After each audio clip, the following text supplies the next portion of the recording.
Hindi ko masabi kung hindi-deny ko ba o i-confirm ko yung nararamdaman ko para sa'yo.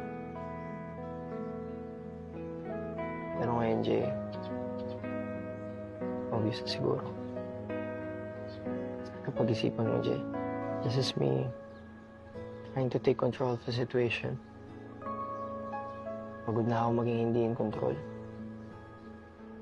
Sa kung ano nararamdaman ko, sa kung anong gusto ko. Gusto yun gusto ko, Jay.